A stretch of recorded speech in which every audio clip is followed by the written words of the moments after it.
Warning, this podcast episode contains swearing, drinking, brief discussions of violence, and a whole lot of screaming. Listener discretion is advised. Hello, and welcome to Demons and Bellinis, the podcast where we whip up a drink and talk about some spooky shit. I'm a spirit bound to this bitch of an earth after I insisted on collecting $20 from that cheap bitch Sharon. Molly. And I'm the Long Island medium, Ashley. That is so bad. I can't believe you called my thought joke bad after you said meme. Meme-dium? Do you not like Long Island meme-dium? What does a meme-dium do?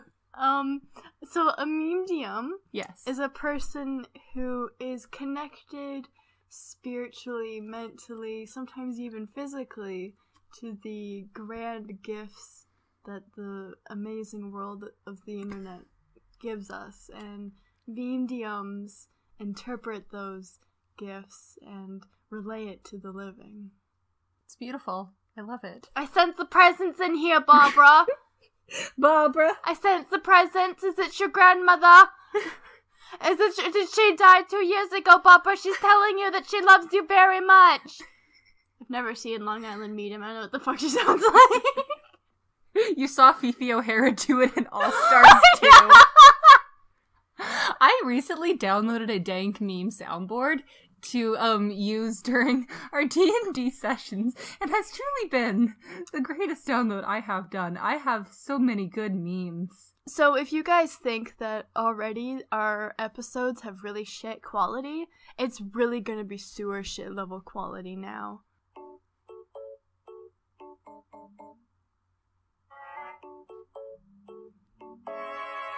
I wanna die. This is what it's like being friends with me. Da, da, da. Fuck's sake. Okay. Alright, Molly, what the fuck are we talking about today? We'll be discussing the horrors of 50 Berkeley Square, located in Mayfair, London, so grab a beverage of your choosing. Beverage. Beatboxing.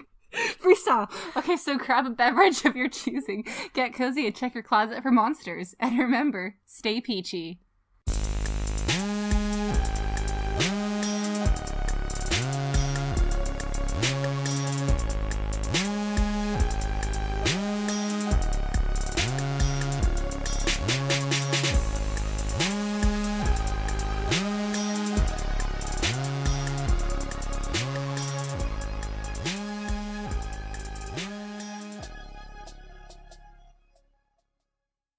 So, in Demons and Bellinis fashion, we're going to be talking about the encounters first, which is helpful because this location is pretty much just mainly encounters. So first of all, have you ever heard of 50 Berkeley Square? Nope. Okay. This place is known as one of the most haunted locations in London, and has been known for quite a while. So, in general, this house has inspired fear for as long as the encounters have been happening. Locals whispered that any individual who was foolish enough to spend the night would perish from fear by morning. I like how you got all dramatic with the locals whisper. Yeah. That's like the tone of all of these articles that I read. But then I take those kind of articles with like always a grain of salt because they always like hype things up to 100%. This is a very hyped up case. Yeah. And I'm going to talk a little about that. But I was going to try to go on newspaper archives and see if I could find these encounters, but they all cost money. So, locals describe catching glimpses of an entity, which has been described as a collection of shadows, a shadowy man, or, this was my favorite, and this is the one that when I first read it, I was like, oh, there's no way this can be true, but then when I got into a lot of it, they described this one specific image.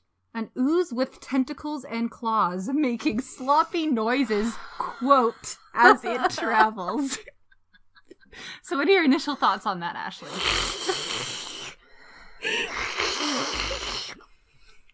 Wait, come here.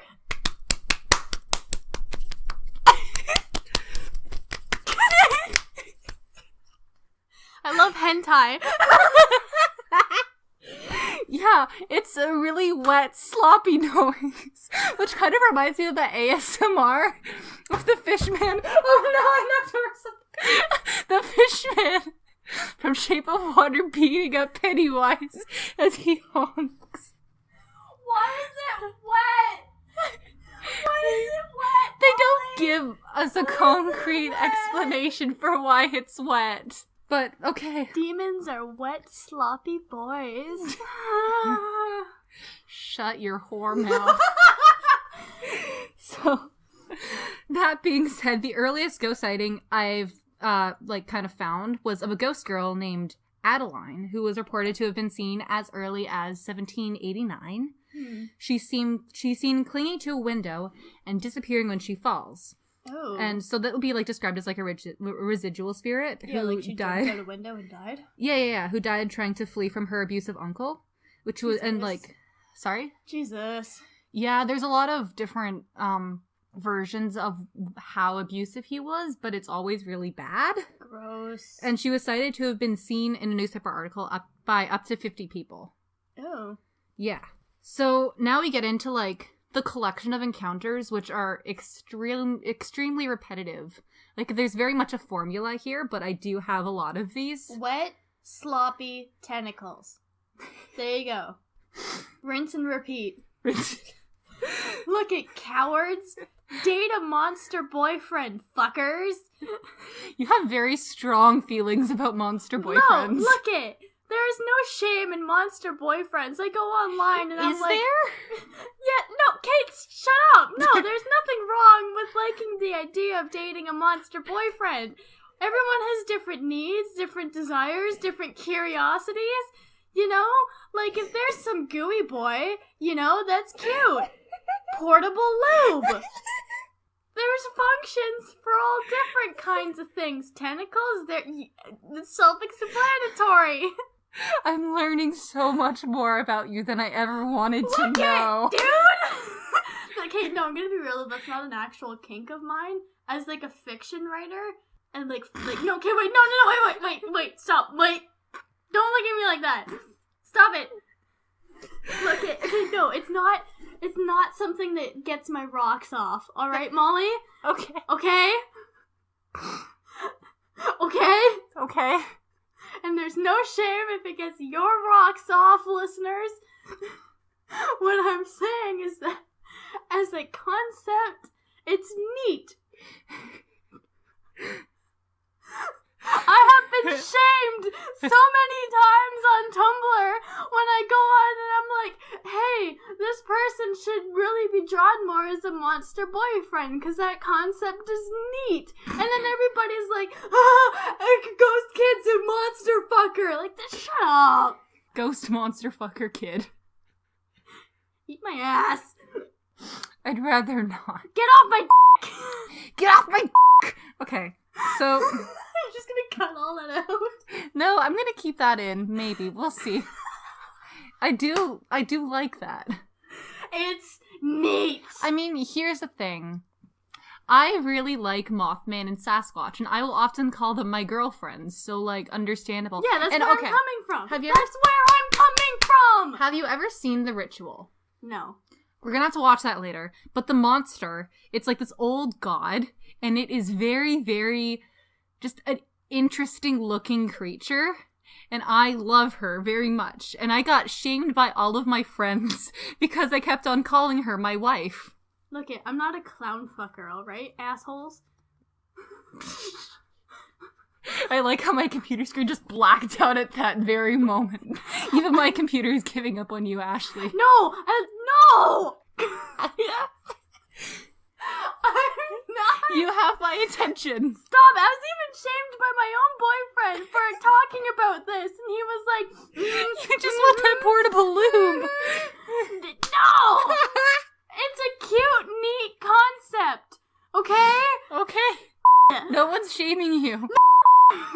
I don't shame you and your monster boyfriends. I shame clown fuckers. I do too, because that's gross. So our encounters. Fuck! I tried to somewhat have this in chronological order. There are very few dates that kind of go along with this.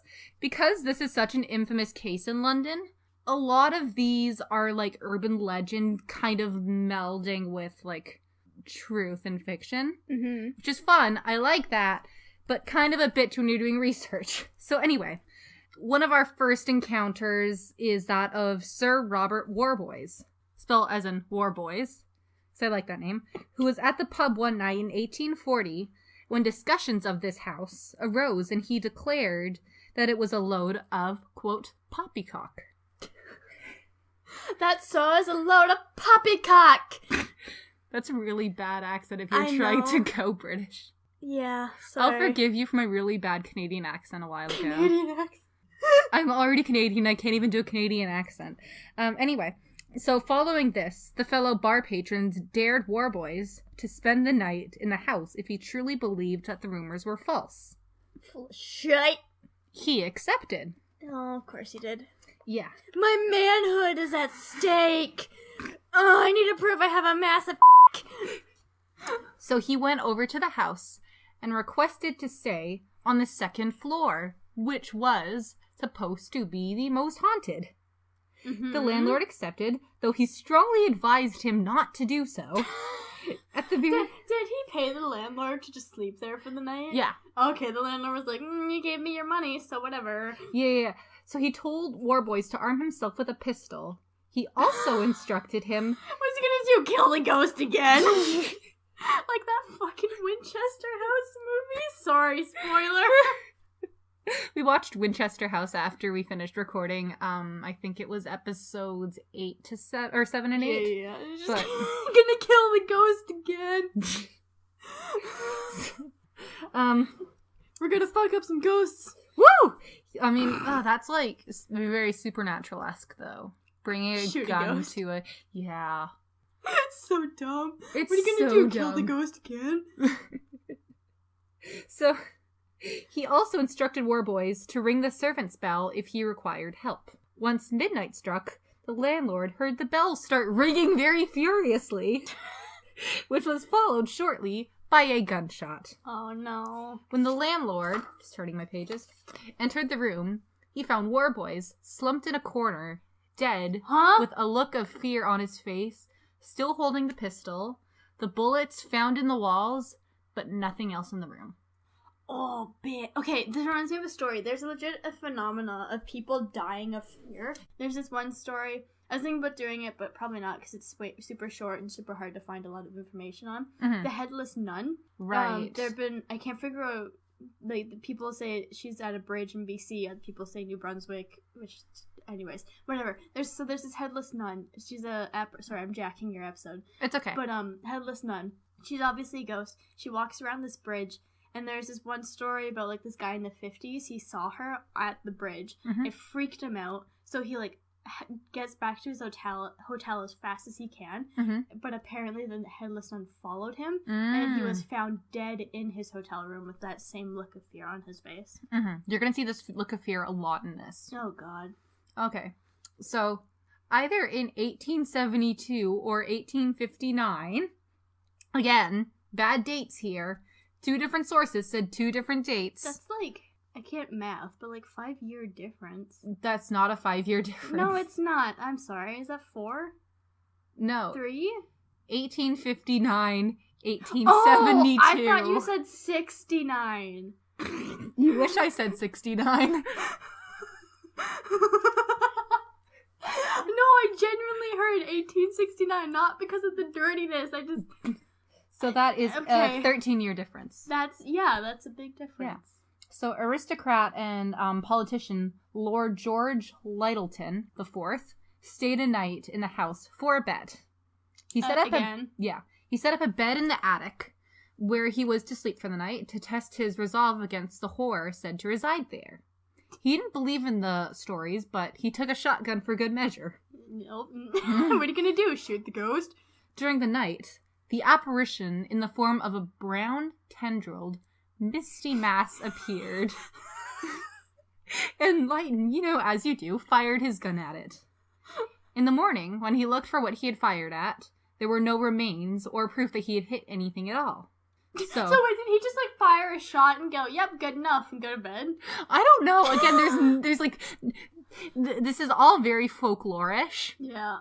Because we don't have exact dates. We just have this politician who was like, fuck yeah, let's go into this haunted-ass house. That's such a Victorian-era thing, too. No one does that anymore. Where it's like, Everyone was inspired by, like, all the horror gothic novels they were reading, and they took these things seriously, and they're all like, oh, I'm gonna go sleep in that house and, like, prove to you guys that me, Lord, not a George monster Lighton. fucker, is man enough to fight the demons. And then, no one does that anymore. I mean, we have a gap in our story. He could have fucked the monster. He could have. What did he shoot?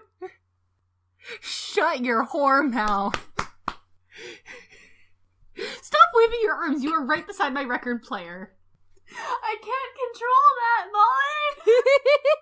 It was like my friend Sam pointed out on New Year's Eve. When I laugh with my whole body. You laugh with your upper body. No, I laugh with my legs sometimes too. You do. Okay. So, our next story takes place in 1879, which describes a man who moved into the house with his 2 teenage daughters, one of which described that the house smelt musty and animalistic, like a zoo. Ew. When the eldest daughter's fiancé, Captain Kentfield... Why do you touch my knee? That's a crap name. It's a great name. Captain Kentfield. No, it's not doing it for me. Oh. That's sad. I really like anyone who's called Captain. I once read this thing that said the term captain is inherently sexual. Which I don't know how I feel about that. Especially after Dead Poets Society.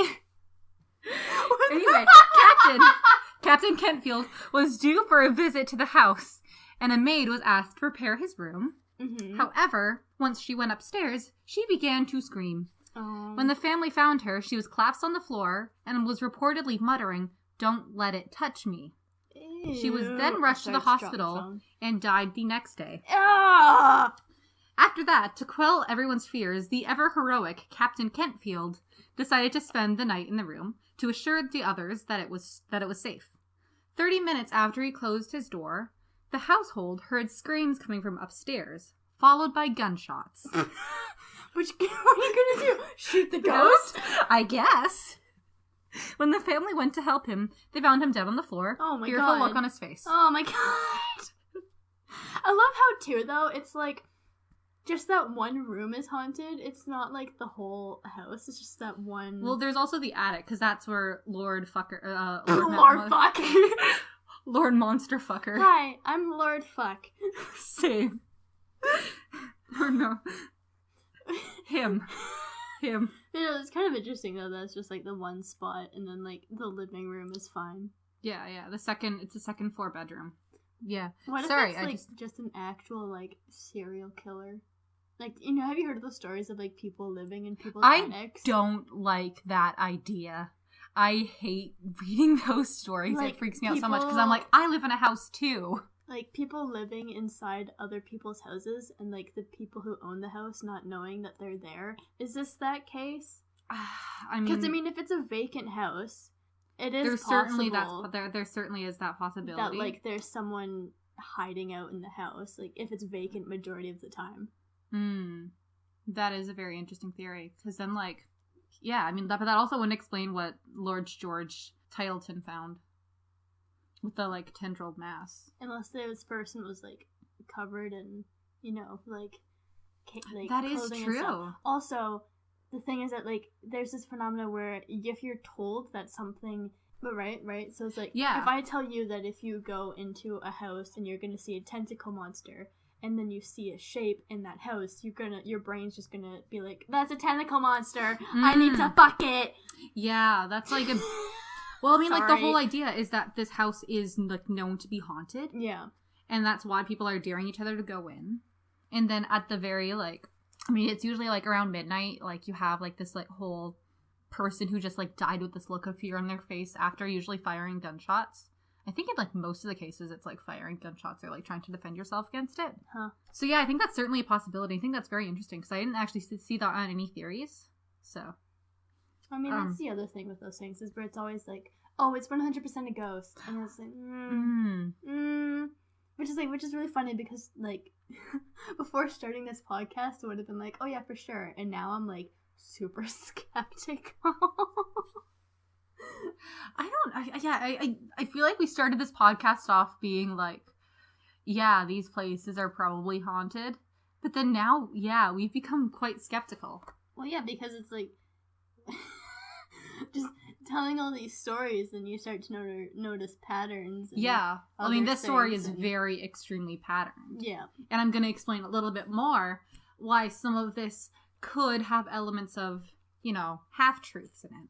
Okay, so another experience, which was recorded by Charles G. Harper, who wrote a book on haunted London houses in 1907, discussed that a skeptic decided to stay in the room, the second floor bedroom. He told the household that if they were to hear the servant's bell ring once, to ignore it, because it was likely just be like him being nervous. Mm. But if they heard it twice, he was in danger and he required help. So... yeah, where it's like, if it's just one, I'm just having an anxiety attack. But if it's two, I'm dying. It's like that Vine where it's like, ask the child if they are choking. Are you choking? Are you choking? Where the universal sign for choking is like, not a visual podcast, but the universal sign for choking is not just like holding your like, yeah, and like gagging. It's like something like that. Oh. And it's like, do you think that they, like, I feel like if someone is choking, you would be able to, you know, see it. Yeah. Just a concept. Okay, so after midnight, the bell rang once, which was ignored, as per his instructions. Immediately following that, the bell began to ring furiously. Ding, ding, ding. When the servants came upstairs, he was convulsing on the floor, looking absolutely terrifying, and died shortly after. Jesus Christ. Yeah. It almost sounds like these people, like, I mean, it's hard to say, but almost like a heart attack in some cases. Mm-hmm. But it's in the same location. Yeah. Very similar, like, pattern there. Ghosts like patterns. They also like heart attacks. I guess. No, but that's the thing, though. Is like people start feeling like heart attack symptoms sometimes in paranormal occasions. Mm-hmm. Yeah. I mean, yeah. Mm-hmm. So in 1887, like the house was completely empty, which meant that two sailors, Edward Blunden and Robert Martin, stayed the night when they didn't have enough money for lodging. They stayed in the second floor bedroom and settled in for the night. Well, Martin fell asleep. And they were roommates. Oh my god, they were roommates. There was only one bed. The phrase captain is inherently sexual and they're two sailors. There was only one bed! As you can tell, we've been on Tumblr for very long times. For very long times. Yes, Ashley. Very long times. I joined Tumblr. Oh god, are we seriously going down this rabbit hole right now? I joined Tumblr following the Mish-apocalypse. Oh, honey. For mostly the purpose of being on Tumblr after the Mish-apocalypse. Oh, baby. I joined on April 20th. Oh, you know the day? Because it's 420. Oh, yeah. And I find that just really funny. And, oh god, what was that? That would have been like 20... 15. No, not even 2015. That would have been 2013. Yeah. Do you want to know how old I am in Tumblr senses? How old are you in Tumblr senses? I was there before DashCon. Oh my god, Ashley. I've been on Tumblr since before DashCon happened. I remember being on Tumblr and seeing the DashCon posts appearing for the first time. Someone peed in the ball pit. Someone peed in the ball pit's closed because someone peed. So, these young kiddos on Tumblr nowadays asking what the Mish-apocalypse is, not understanding the do you love the color of the sky, and also not understanding fandom etiquette, can eat my ass. I'm tired. I can't leave. I have a beard. I want to go home to my family. Tumblr, but I can't. Tumblr is the purgatory of the internet. Can you stop with the supernatural references? Purgatory is not a supernatural reference. No, I know, reference. but when you first said it, I was like, just, my mind went supernatural. Well, that's a sign of where your mind is, isn't it? In the trash. In the trash. I haven't watched Supernatural for like 5 years. I don't really care. You hadn't mood. Okay, so while Martin fell asleep, presumably Blunden was awake, because when Martin was awoken around midnight by a sound, wet noises, quote unquote, he found Blunden armed with a fire poker to defend himself against an amorphous mass with tendrils. Promptly, Martin fled and found the constable. When the police arrived on the scene, some say that he was found dead on the pavement, either that he had jumped from the window or tripped while he was fleeing. Another gorier version says that they found him dismembered in the basement. Ew. But here's the thing though, if he died on the pavement and like having jumped from a window, that would mirror what happened to that ghost girl. Yeah. Which is another common thing, is people dying in similar ways to people before. Yeah. It's very interesting. Plus, like, the amorphous mass kind of tells me, if we're going to take this as truth, that's kind of like more of a demonic. Yeah, that definitely doesn't sound human. It doesn't. At all. Yeah, no. So the history. Okay, so number 50 Berkeley Square was once the home of George Canning, a former prime minister, until his death in 1827. Was then leased to Miss Curzon, who lived there up until her death at the ripe old age of 90.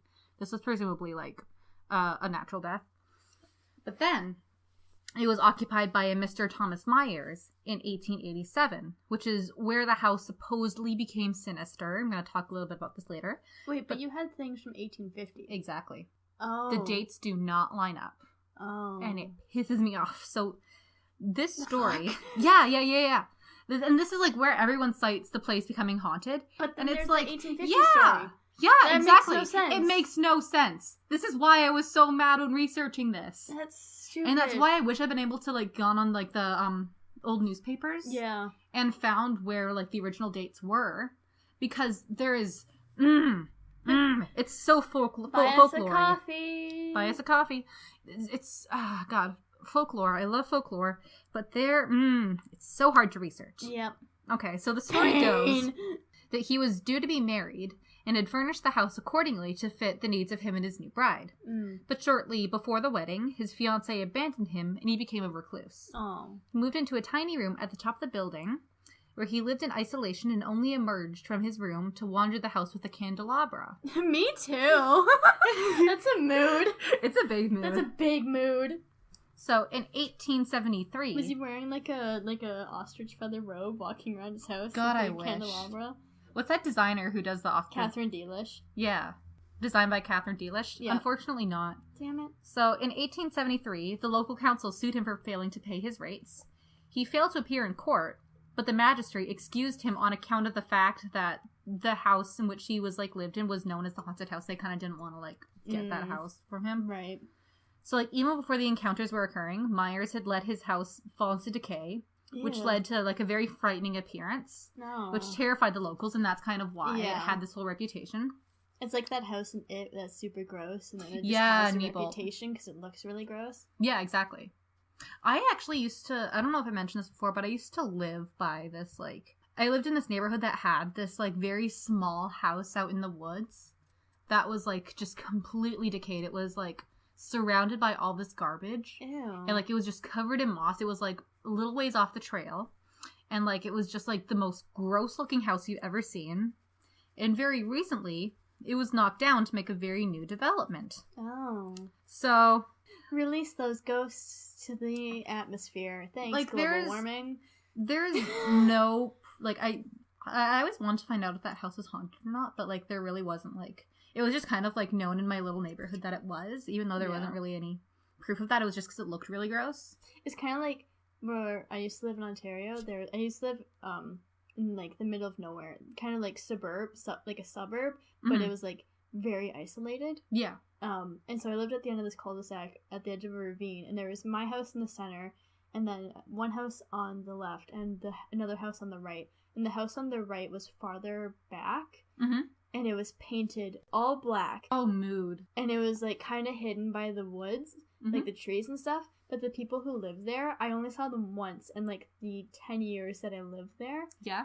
So the house was, like, empty a lot, and it scared the shit out of me. Because it looked like, it wasn't, like, falling apart or anything, just the fact that it was black, empty all the time, and, like, it looked like a serial killer's house. That's why it scared the shit out of me.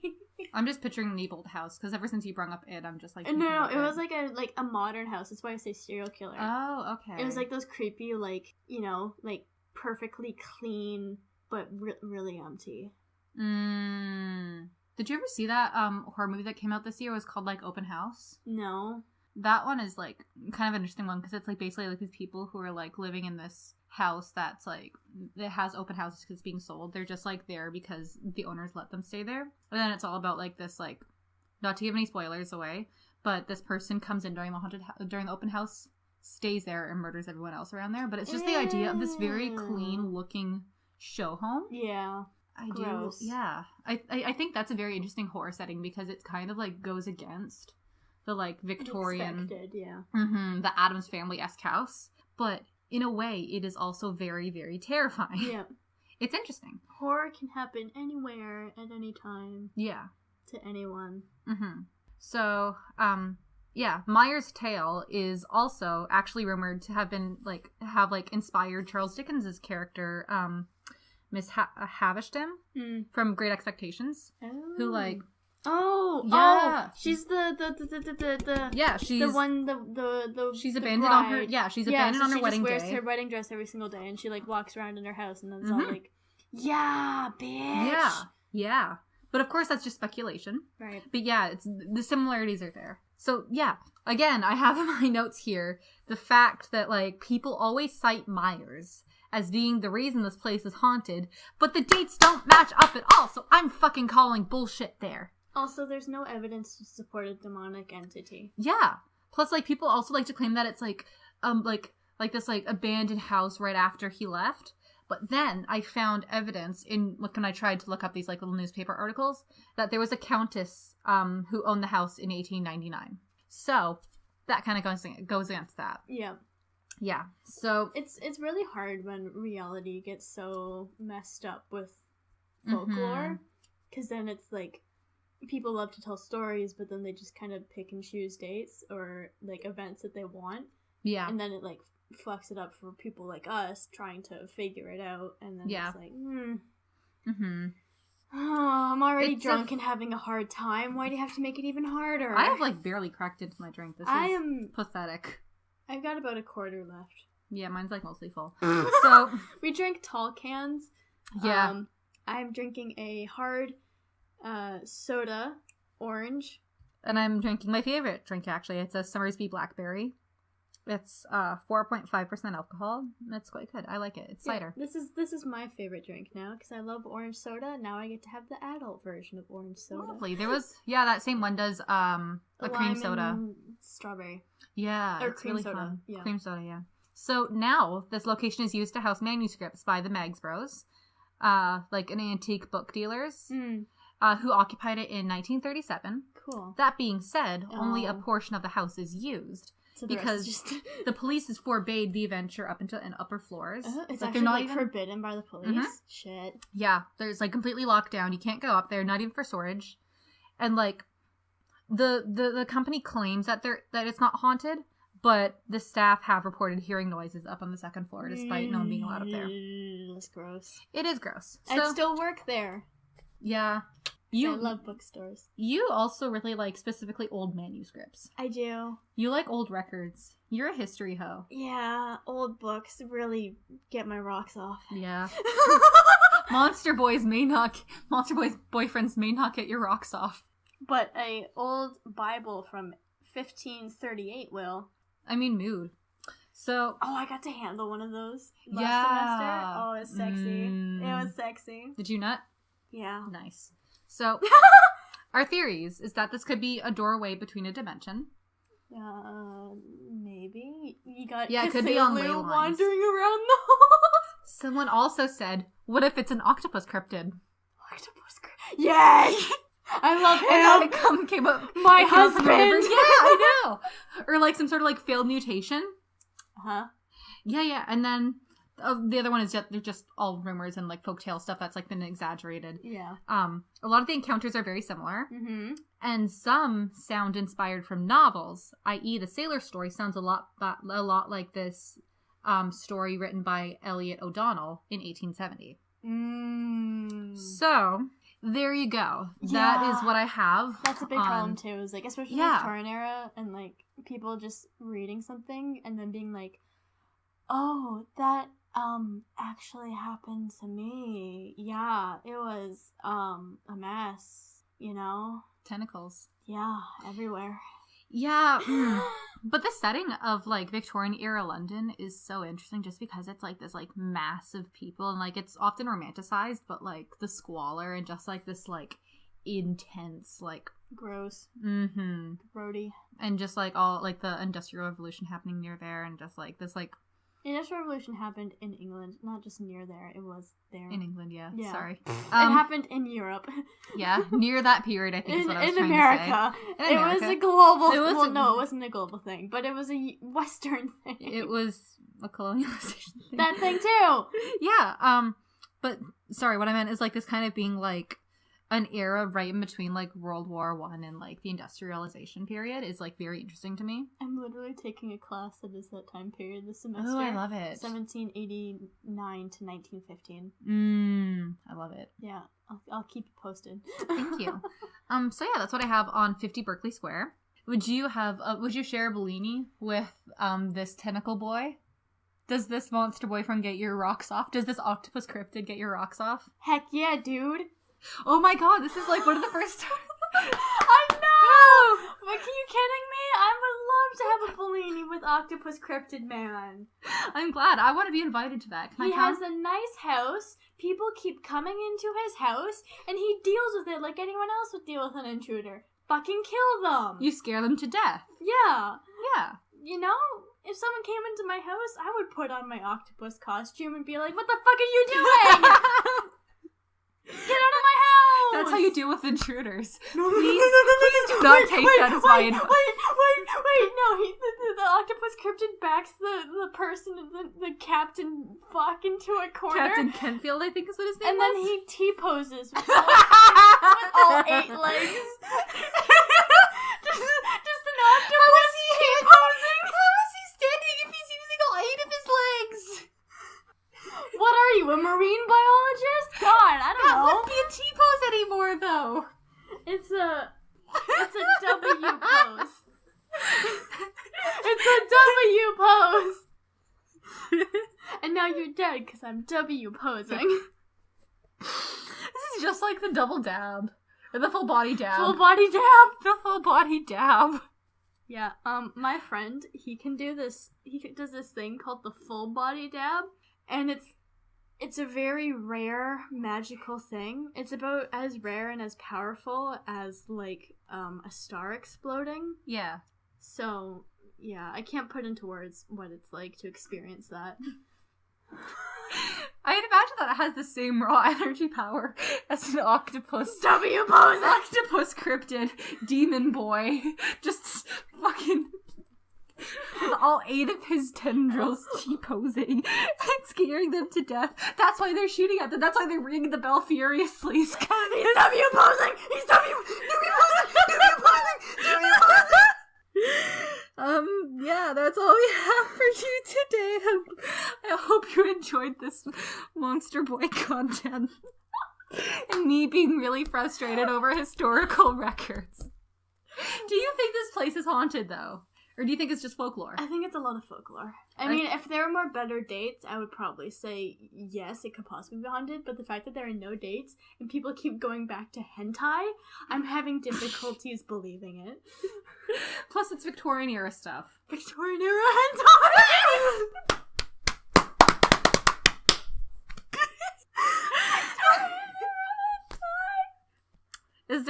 Do we have any announcements? Nope. Maybe we can release that as a merch idea. Victorian era hentai. Yeah, just a white shirt with big, like, black letters. Victorian era hentai. No, and then you have the octopus, like, fucking W posing at the bottom. Oh, I'm so hot right now. Like, I'm sweating. You're wearing a turtleneck, you idiot. Yeah, donate to our coffee if you want to help fund that and other stuff. Hey. Yay. Yeah, hope you enjoyed the episode. I sure did. You're all hot and bothered by the octopus boy. No, I'm just... I drank too fast again. Oh no. Anyway, hope to see you in 2 weeks on our Spooky Saturday. Spooky Saturday, boys. We never call it Spooky Saturday, but I specifically chose Saturday as our upload date so we could call it Spooky Saturdays. I'm sorry, I'll start calling it Spooky Saturday then. It's okay. Thank you. Alright, yeah, take care. Tune in next time. Send in your suggestions to Demons and Bellinis. Please. Love you lots. Bye-bye. Bye. Bye. Thank you so much for tuning in this week, and we hope that you enjoyed the episode. This episode features the voices of Molly Lorette and Ashley Smith. Our theme music was composed and produced by Larry Lorette. Our cover image was designed by Ashley Smith, and sound editing was done by Molly Lorette. Have any comments, concerns, or cases you want us to cover? Email us at demonsandbellinis@gmail.com. You can also find us at Demons and Bellinis on Tumblr, Demons and Bellinis on Instagram, and at DBellinis on Twitter. That's capital D and capital B. You'll also be able to find case pictures tweeted out there and posted to our Instagram.